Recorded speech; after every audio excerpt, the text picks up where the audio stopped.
लेकिन Bhojpuri film industry वालों थोड़ा सा शर्म करो कि लड़कियां इस्तेमाल करने की चीज नहीं होती हैं, सपोर्ट करने की चीज होती है।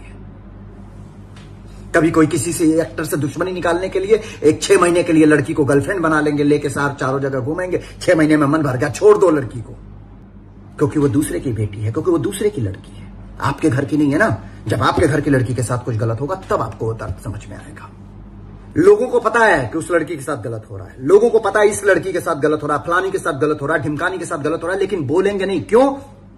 क्योंकि चमचों से भरी पड़ी है ये इंडस्ट्री। बहुत सारे लोग तकलीफ देते हैं, लेकिन उसकी वजह से खुद को खत्म कर लेना उसका हल नहीं है।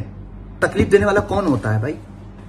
क्या तकलीफ होती है कि आकांक्षा दुबे जैसी लड़की अपने आप को सुसाइड कर लेती है, और ऐसी ना जाने कितनी लड़कियां मेंटल डिप्रेशन में जी रही हैं भोजपुरी फिल्म इंडस्ट्री में। आओगे 6 महीने की दोस्ती करोगे, 1 साल की दोस्ती करोगे, लड़की के से यूज किया, छोड़ दिया, क्या उसकी भावनाएं नहीं है? अरे एक दूसरे का सपोर्ट करो, स्पेशली लड़कियों का सपोर्ट करो कि किसी लड़की को, किसी बेचारी को आकांक्षा दुबे ना बनना पड़े, किसी बेचारी को फांसी ना लगाना पड़े। और लड़कियों में आप लोगों से भी कहता हूं, अगर आपके साथ गलत होता है तो आवाज उठाओ उसके खिलाफ, और जो लोग आपके साथ गलत करते हैं उनसे दूर हो जाओ। कुछ भी गलत कदम उठाने से पहले अपने परिवार के बारे में सोचो।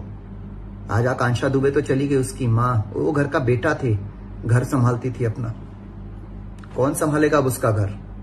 मैं कोशिश करूंगा बेटा कि सुख दुख में तुम्हारे परिवार के साथ खड़ा रहूं।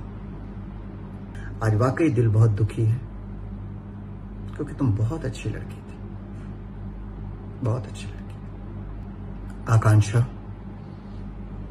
जो कुछ भी तुम्हारे साथ हुआ है, जो कुछ भी तुमने किया है, वो बहुत गलत किया बेटा।